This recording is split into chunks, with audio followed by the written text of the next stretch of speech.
In this clip, Bishop Barron is unlocking another biblical theme that is often overlooked in the Bible. Now, this theme correlates to theology proper, or how we understand the very nature of God, who God is in his very person. So while we're watching this video, let's be thinking about this question. How does this biblical theme color and magnify the picture I paint in my mind about God and what he has done for me? All right, let's go ahead and watch this clip and let me know what you think in the comment section below. In Jeremiah, we find a theme that you can also find in other prophets.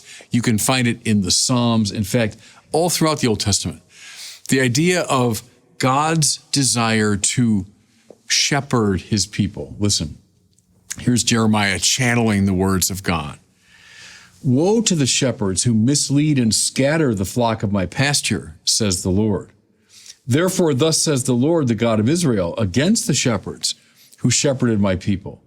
You have scattered my sheep and driven them away. So there's that standard trope, if you want, of the shepherd as the one who should be guiding the people.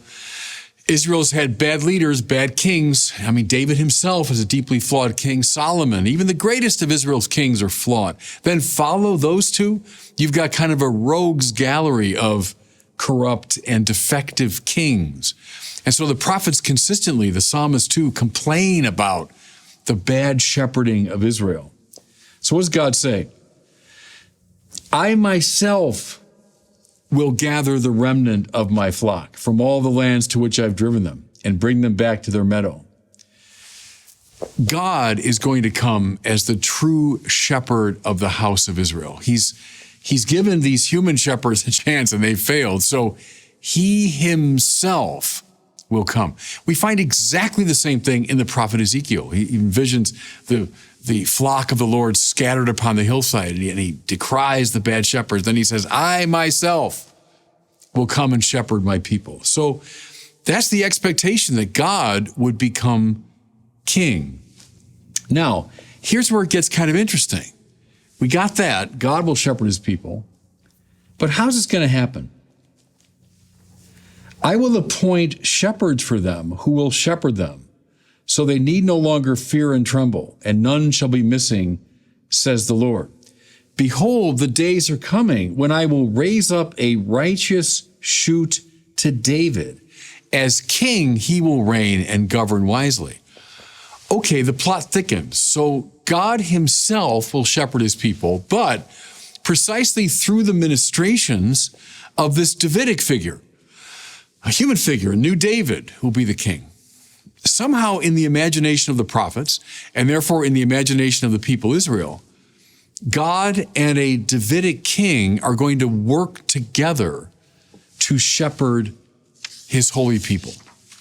All right, fast forward from the time of Jeremiah, which is the time of the Babylonian captivity around 587 BC. So go almost 600 years later. And we find this peculiar, compelling, strange, disturbing figure emerging in the hills of Galilee. Listen, the apostles gathered together with Jesus and reported all they'd done and taught. So the Lord has sent his disciples out. They come back now, the 12, evocative of the 12 tribes of Israel. We had heard that the tribes have been scattered throughout the world. Jesus, this magnetic point around which the tribes of Israel are gathering. Then listen to this. People were coming and going in great numbers, and they had no opportunity even to eat. So they went off to a deserted place. But when he disembarked, he saw the vast crowd, and his heart was moved with pity for them. So first the 12, evocative of the 12 tribes, they come to him. But now, this vast crowd, meaning it's the whole people Israel, flocking to him. It's as though by a deep instinct, they realize the shepherd has arrived. And then, unless there's any doubt in our mind, listen to what follows.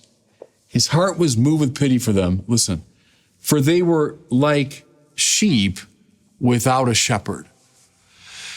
Jeremiah called it long before. Ezekiel called it long before. I myself will come and shepherd my people, and I will do so through a Davidic king. Who is this figure? Who is this Jesus? He's called indeed the Son of David.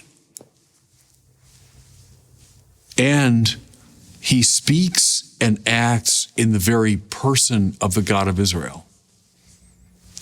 He's the one, everybody. He's the one who had been anticipated by the prophets and by the Psalms. The shepherd has arrived.